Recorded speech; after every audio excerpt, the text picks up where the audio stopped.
मेरे प्यारे बच्चों, तो चलिए आज हम आप सभी के सामने लेकर आ गए हैं रसायन विज्ञान का पेपर जो आज ही हुआ है। तो आज हम अगर पेपर कोड की बात करें तो इसमें 347 जे जेड है। सही है। अगर मैं आज की बात करूँ तो आज रसायन विज्ञान का पेपर कक्षा 12 का हुआ। तो आज मैं इस पेपर में देखिए ए टू जेड डिस्कस करने वाला हूँ।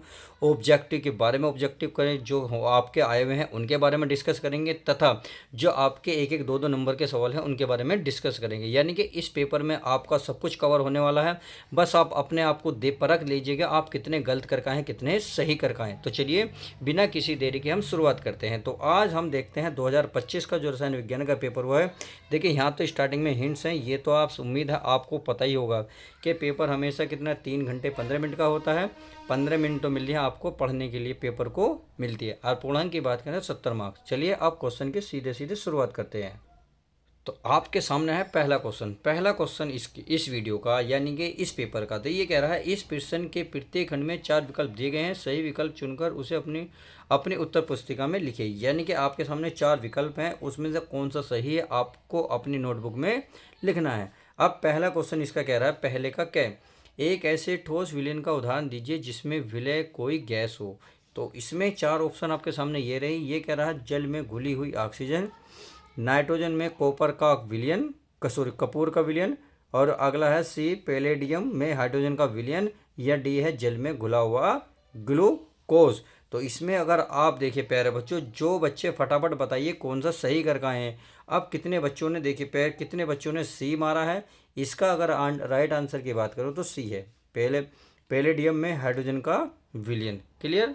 अब चलिए जो बच्चे सी कर का हैं कमेंट जरूर करें कि कौन सा सी कर का है। अब किसी बच्चे ने अदर करा है तो प्लीज़ बताएं जरूर आप क्या कर का हैं।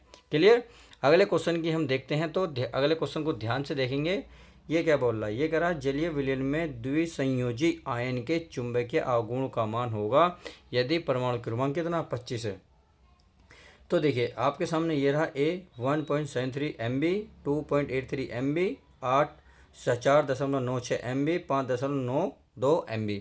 तो इसमें करेक्ट आंसर क्या होगा। जो बच्चे देखिए दूसरे का ख का डी ऑप्शन लगा गए बिल्कुल करेक्ट है, यही इसका फाइनल आंसर हो जाएगा। उम्मीद है अच्छे से समझ में आ गया होगा। तो चलिए आगे देख लेते हैं। अगला क्वेश्चन क्या कर रहा है, इस क्वेश्चन को ध्यान से देखते हैं। ये बोला है संकुल यानी कि CONH3 के विलयन में कितने आयन उत्पन्न होंगे। तो बताइए 6, 4, 3, 2। तो इसमें से कौन सा ऑप्शन होगा। अगर मैं सही ऑप्शन की बात करूँ तो सही ऑप्शन होगा प्यारे बच्चों इसका सी, अर्थात गै का सी, यानी कि 3। विलयन में कितने आयन उत्पन्न होंगे, 3 होंगे। सही है। चलिए जो बच्चे 3 लगा गए फटाफट कमेंट्स करें, बताएं जरूर आप कितना सही कर गए हैं और कितना ही आपने गलत किया है। चलिए उम्मीद है गलत तो नहीं करा होगा, क्योंकि मैंने आपको वीडियो बहुत सारी प्रोवाइड कराई थी, आपने अच्छे से पढ़ के गए होंगे। जो क्वेश्चन मैंने बताए थे बिल्कुल हूबहू ऐसे ही मिले हैं। अगला क्वेश्चन देखते हैं। अभिकर्मक जो एसीटोन और बेंजिलिहाइड दोनों से अभिक्रिया नहीं करता। तो बताइए जैसे इसमें है सोडियम हाइड्रोजन सल्फाइड, अगला है फेनिल हाइड्रोजिन फेनिहल विलियन, या ग्रिग्नेड अभिकर्मक। तो इसमें कौन सा करेक्ट होगा। तो बताइए अगर मैं इसमें करेक्ट की बात करूं तो आप बता सकते हैं कि इसमें करेक्ट होगा सी, अर्थात फेनिहल विलियन। देखिए फेनियल हाइड्रोजन नहीं है, फेनिहल विलियन। कुछ बच्चे हो सकता है जल्दबाजी में इसे लगाए हों, बिल्कुल गलत है। इसका राइट आंसर होगा सी। कौन कौन बच्चे सी लगा गए हैं कमेंट्स में जरूर बताएं। लाइक करके भी हर हाल में बताना है आपको कि वीडियो आपको कैसी लगती है। चलिए अब आगे देख लेते हैं। अगला है सबसे मीठा शुगर है। तो इसमें सबसे मीठा शुगर कौन सा है, ग्लूकोज, लैक्टोज, सुक्रोज या फ्रैक्टोज। तो इसमें अगर मैं राइट आंसर की बात करूं तो कि जो बच्चे प्यारे बच्चे इसका अड़े का और डी लगा का है वो बिल्कुल करेक्ट लगा गए हैं, फ्रैक्टोज। देखिए इनमें सबसे ज़्यादा है, ये किसमें जाता है, फल फ्रूट में पाया जाता है जो सबसे ज़्यादा मीठा होता है। समझ में आ गई। अगला अगला है आपका CH3 डबल बॉन्ड। ये आपके सामने के लिए IUPAC का नाम लिखे, तो इसका IUPAC नाम लिखना है। तो इसका IUPAC अगर नाम बात करें तो देखिए मैंने कितनी बार आपको समझाया था, IUPAC पे बहुत फोकस करके जाइएगा, ये आपको हर साल देखने को मिलती है। अब इसमें अगर राइट आंसर की बात करें तो इसका राइट आंसर होगा चैका, यानी कि इसका डी आपका N methyl prop 2 in 1 amine. इस तरीके से इसका IUPAC नाम हो जाएगा। चलिए उम्मीद है अच्छे से समझ में आ गया होगा। अब आगे देख लेते हैं। अगला क्वेश्चन है दूसरे का क्या है। ये करा 5.0 ग्राम एथेनोइक अम्ल CH3COOH के 150 ग्राम बेंजीन में विलेन की मोलरता की गणना कीजिए। तो बहुत सिंपल है। देखिए आपने पहले क्या करोगे, एंथिल जो अम्ल है, एंथिल अम्ल को मतलब एथिल अम्ल के जो मोलों की संख्या है पहले उसे ज्ञात करोगे। फिर आपने क्या करा, बेंजीन का जो द्रव्यमान है, जो बेंजीन का द्रव्यमान दे रखा है किस में दे रखा है, ग्राम में, इसको आपने किलोग्राम में चेंज करा होगा। फिर जब जाके कहीं आपने मोलरता की गणना की होगी। अगर मैं इसके आंसर की बात करूं तो यानी कि मैं आपको बताऊं तो इसका अगर मोलरता की बात करूं, जो इसको आपने किस में बदला होगा, पहले मोलों की संख्या निकालेगी तो इसके मोलों की संख्या निकली थी 0.0883, सही है। और बटे में इसको अगर किलोग्राम को ग्राम में बदलोगे तो ये आएगा आपका 0.150। ऐसे डिवाइड करने से आ रहा है लगभग 0.55। और इसके अगर मात्रक की बात करूं यानी कि किसकी मोलरता है, तो ये तो मोल बटे केजी, क्या होता है, मोल बटे केजी। इसका ये राइट आंसर आ जाएगा। जो बच्चे 0.55 लगा के आए हैं, जो इसका जो आंसर आया वही करेक्ट हो जाएगा। अगर मैं अगले क्वेश्चन की बात करूं, ताप बढ़ाने पर गैसों के द्रव्य में विलेयता में हमेशा कमी आने की प्रवृत्ति क्यों होती है। यानी कि ताप बढ़ाने पर जो गैसों के द्रव्यमान विलेयता में हमेशा कमी क्यों आती है, ये आपको स्पष्ट करना है। तो अगर मैं इसकी बात करूं, देखिए ताप बढ़ाने पर गैसों के द्रव्य में विलेयता कम होने की जो प्रवृत्ति का मुख्य कारण है, अगर मैं आपसे बात करूँ तो क्या है कि गैसों के द्रव्य में घुलना एक ऊष्माक्षेपी प्रक्रिया है। यानी कि गैसों का द्रव्य में घुलना, जो गैस है द्रव में घुल जाती है, जो एक ऊष्मक्षेपी प्रक्रिया है जिससे ऊष्मा मुक्त होती है। समझ में आ गई। छोटा सा है, एक से ये 2 लाइन का आपने आई होप लिख दिया होगा। अगर आगे बात करूं मैं, ये कह रहा है आपका यह लेथेनॉइड नाइडो द्वारा कौन कौन सी ऑक्सीकरण अवस्थाएं प्रदर्शित की जा सकती हैं। तो लिए अगर मैं इसकी बात करूं, लेथेनॉइड तत्व जो है मुख्य रूप से देखिए 2 ऑक्सीकरण अवस्था प्रदर्शित करता, सॉरी 3 अवस्था ऑक्सीकरण अवस्था प्रदर्शित करता। लेकिन कुछ एथेनॉइड क्या करते हैं, 2 करते हैं, और कुछ क्या करते हैं 4 ऑक्सीकरण। परंतु अगर मुख्य रूप से देखा जाए तो हमारे प्लस के 3 ऑक्सीकरण अवस्था प्रदर्शित करते हैं। अब जैसे कि अगर मैं कोई एग्जाम्पल बता रहा हूँ, ये है यूरेपियम। यूरेपियम क्या करता है, 2 ऑक्सीकरण। एक बताऊँ सोरेरियम, यानी कि सॉरी सेरियम, सेरियम होता है 4 ऑक्सीकरण। एग्जाम्पल समझ में आ गए। उम्मीद है ऐसे ही आप इसको करके आए होंगे। अगले क्वेश्चन की बात करें, ये आपसे ज्यामितीय समावेशी की संरचना दर्शाइए। तो कितना आसान है। देखिए पहले तो आपको ये पता होना चाहिए कि ज्यामिति क्या होता है। यानी कि इसको अगर इसके बारे में बात करें, देखिए तो 2 NH3 लिगेंड एक दूसरे के सामने या पास में स्थित हो सकें। दूसरी बात है जबकि अगर CN लीडिंग विपरीत दिशा में एक या एक से पास स्थित हो सकते हैं। समझ में आ गई। तो सिंपल सी है, इसकी संरचना को पहले बता देना है, ऐसे लिख देना, और बाकी इसमें ज़्यादा कुछ दिया नहीं है। अगर मैं क्वेश्चन नंबर 3 की बात करूँ तो चलिए क्वेश्चन नंबर 3 की बात कर लेते हैं। क्वेश्चन नंबर 3 कह रहा है निम्नलिखित अभिक्रियाओं का उपयुक्त रासायनिक समीकरण को से समझाइए। यानी कि आपके सामने ये देखा अभिक्रियाओं को उपयुक्त रासायनिक समीकरण से समझाना। तो वुड्स अभिक्रिया क्या है पहले आपको ये पता होनी चाहिए, फिर वुड्स फिटिंग अभिक्रिया क्या है, फिर आपको इसकी रिएक्शन बतानी है। अगर मैं इसकी बात करूं तो देखिए कार्बनिक रसायन विज्ञान में वुड्स अभिक्रिया, जिसका नाम चार्ल्स एडोल्फ वुड्स के नाम से पड़ा, तो ये आपको पता होना चाहिए वुड्स अभिक्रिया किसके नाम से पड़ा, चार्ल्स एडोल्फ के नाम से। मैंने कितनी बार बताया था, वैज्ञानिक का नाम कभी भी पूछ सकता है। चलो बहरहाल नहीं पूछा, अच्छी बात है। यह एक युग्मन अभिक्रिया है। क्या है, एक युग्मन अभिक्रिया है जिसमें 2 एल्कोहाइल एलोडाइड को सोडियम धातु के साथ अगर अभिक्रिया कराएं तो क्या प्राप्त होगा, एल्केन बनता है। क्या, 2 एल्कोहाइड एलो यानी कि हेलाइडो को सोडियम धातु के साथ अगर अभिक्रिया कराएं तो एल्केन हमें प्राप्त होता है। समझ में आ गई। चलिए अगली कहते हैं वुड्स फिटिंग अभिक्रिया। अब वुड्स फिटिंग अभिक्रिया क्या होती है कि हो सकता है यहाँ पर आपको परिभाषा पूछ ले, मैं आपको दोनों ही चीज़ बता रहा हूँ। देखिए पहले बात देखिए 2 नंबर का दे रहा है, यानी कि निम्न अभिक्रियाओं के उपयुक्त रासायनिक समीकरणों को समझाइए, यानी कि समीकरण भी लिखिए उसको समझाइए। तो मैं दोनों चीज़ आपको बता रहा हूँ। वुड्स फिटिंग अभिक्रिया क्या है पहले आप ये समझ लो, यानी कि वह अभिक्रिया जिसमें 1 मोल रियल हेलाइड तथा 1 मोल एल्किल हेलाइड शुष्क ईथर की उपस्थिति में अभिक्रिया करके एरियन बनाते हैं। वुड्स अभिक्रिया यानी कि वुड्स फिटिंग अभिक्रिया कहलाती है। सही है। अगर मैं इसके रिएक्शन की बात करूं तो चलिए अगर मैं रिएक्शन लिख देता हूं, आपको हो सकता है रिएक्शन में दिक्कत आ रही हो, तो चलिए इसके रिएक्शन की बात कर लेते हैं। अगर मैं इसको देखिए वुड्स अभिक्रिया में अगर मेथिल ब्रोमाइड लिखो, यानी कि बेथिल ब्रोमाइड, बेथिल में इनके Br और प्लस। फिर लिखो सोडियम यानी कि 2Na। अगर सोडियम लिखोगे और प्लस बेरोबेंजीन यानी कि बेरोमेंजीन यानी कि C6H5Br। अगर आप शुष्क ईथर में यानी कि शुष्क ईथर में इसकी क्रिया कराओगे, शुष्क ईथर में इसकी क्रिया कराओगे तो आपको टॉलुइन प्राप्त होगा, अर्थात C6H5CH3 और प्लस आपका सोडियम ब्रोमाइड प्राप्त हो जाएगा यानी कि NaBr और ये 2। बस यही आपको रिएक्शन लिख देनी है, बस छोटी सी थी, उम्मीद है अच्छे से समझ में आ गई होगी। चलिए आगे देख लेते हैं। आगे क्या करा है, ये करा तुल्य आणविक भार वाले हाइड्रोकार्बनों की अपेक्षा एल्कोहल जल में अधिक विलय होते हैं, समझाइए।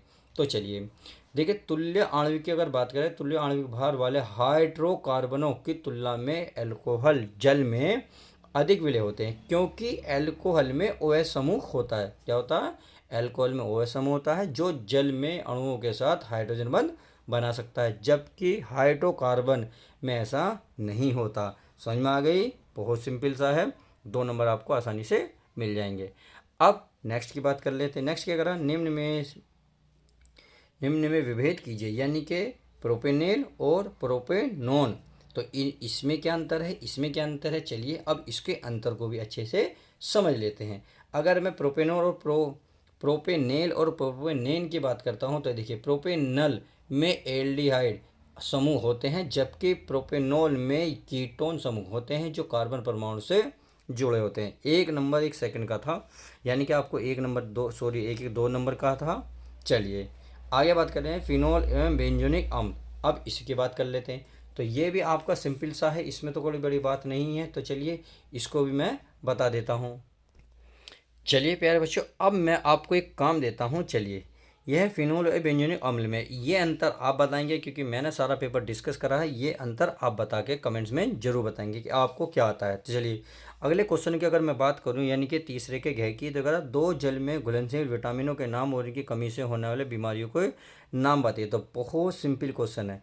आपने एक नाम सुना होगा WBC, क्या सुना होगा, WBC। तो यानी कि W से यानी कि वाटर, वाटर में घुलने वाले विटामिन की बात करूँ तो ये हो जाएगा BC, यानी कि B और C यही वाटर में घुलते हैं। और बी जो है एक आपका ग्रुप समूह है। अब बी में भी बहुत सारे आते हैं, कौन कौन से ऐसे, B1 और B1 B2 B3। एक ग्रुप तो ये बन गया, यानी कि कौन सा, B1 B2 और B3। एक होता है आपका B5 B6 B7 B9 और B12। समझ में आ गई। तो वाटर में घुलने वाले विटामिन की पता चल गई, बी और सी। और सी में भी कौन से, 1 2 3 5 6 7 9 और 12। समझ में आ गई। आगे बात करते हैं। यह रहा है इनकी कमी से होने वाले बीमारियों का नाम बताइए। तो इनकी कमी से होने वाली बीमारी का नाम तो आई होप आपको पता होगा, बहुत सिंपल से हैं।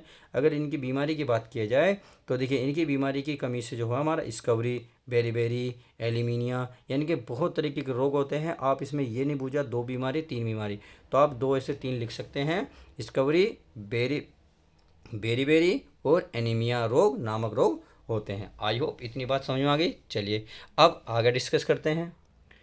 आगे है आपका क्वेश्चन नंबर 4, देखा राउट का नियम समझाइए। और ये आपके सामने एक न्यूमेरिकल है। तो ये देखिए, मैंने आपको स्टार्टिंग में ही बताया था राउट का नियम क्या है। ये आपको मैंने वीडियो में कितनी बार बताया था, राउट का नियम आना ही आना है, 100% आना है।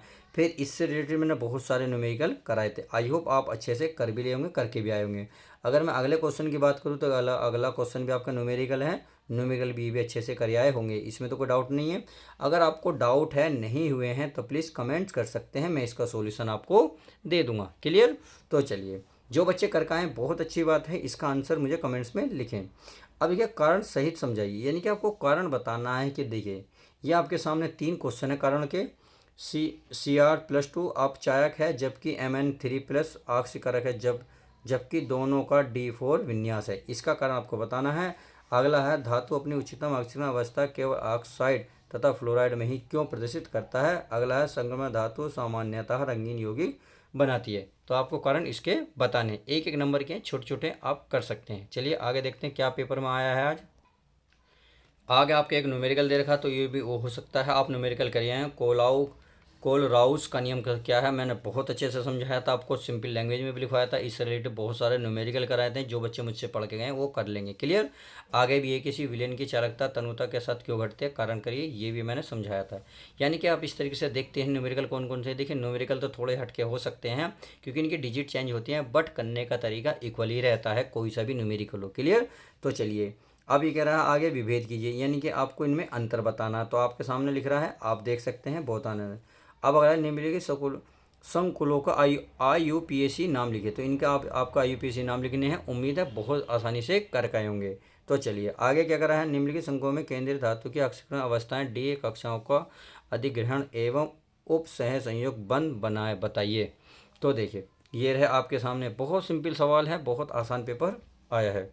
अब आ गया DNA व RNA में महत्वपूर्ण संरचनात्मक क्रियात्मक अंतर लिखिए। तो ये तो मैंने आपको जो बायोलॉजी कराई थी जब भी आपको अच्छे से समझाया था, जब मैं केमिस्ट्री पढ़ा रहा था तब भी मैंने बहुत प्यार से बहुत डिटेल में समझाया था कि प्लीज़ इनके अंतर कर लो, ये आपको पेपर में देखने को मिलेंगे। और देखो 4 नंबर का आपको ऐसे ही मिल गया। उम्मीद है करके आएंगे, छोड़ के बिल्कुल भी नहीं आएंगे। तो चलिए आगे देख लेते हैं क्या आया है।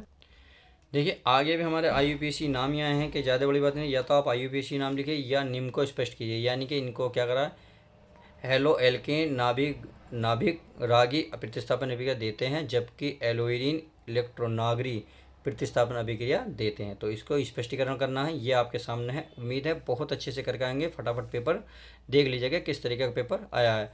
अगला क्वेश्चन दे रहा है, निम्नलिखित परिवर्तनों को किस प्रकार किया जा सकता है, केवल रासायनिक समीकरण दिए। यानी कि आपको केवल रासायनिक समीकरण लिखनी है, आपको इसके बारे में और भी कुछ नहीं लिखना। या तो आप इसे इन्हें करें या फिर आपके सामने एक क्वेश्चन है ये रहा, आप निम्नलिखित को कैसे संश्लेषित करेंगे, केवल रासायनिक समीकरण दीजिए। चलिए आप कैसे करेंगे ये आपके सामने लिखा हुआ है। उम्मीद है पेपर बहुत समझ में आ रहा होगा, बहुत ईजी है, बस देखते हैं कौन कौन सा पेपर आता है। तो चलिए अब आगे देख लेते हैं। अगले क्वेश्चन की अगर बात करूं, क्वेश्चन नंबर 7 कहना, निम्न पदों में आप क्या समझते हैं, प्रत्येक का उदाहरण दीजिए। यानी कि एल्डाई सर्फसारक के केनिजारो अभिक्रिया, आकस्मिक एसीटेट, या तो आप इन चारों पांचों को करें या फिर आप निम्न अभिक्रियाओं के उत्पादन की संरचना लिखिए, या फिर आप इसको हल करें। तो बहुत सिंपल है, बहुत आसान पेपर है। ये तो कितनी बार आपने सलर करा है, मैंने भी बहुत बार समझाया है। उम्मीद है सब कुछ क्लियर हो रहा होगा। तो चलिए पेपर में इतना ही था। पेपर आपको कैसा लगा कमेंट्स करके जरूर बताएं। तो चलिए मिलते हैं नेक्स्ट पेपर के साथ। जब तक के लिए गुड बाय, टेक केयर। मेरे बच्चों अपना ध्यान रखें और तैयारी अच्छे से करते रहें।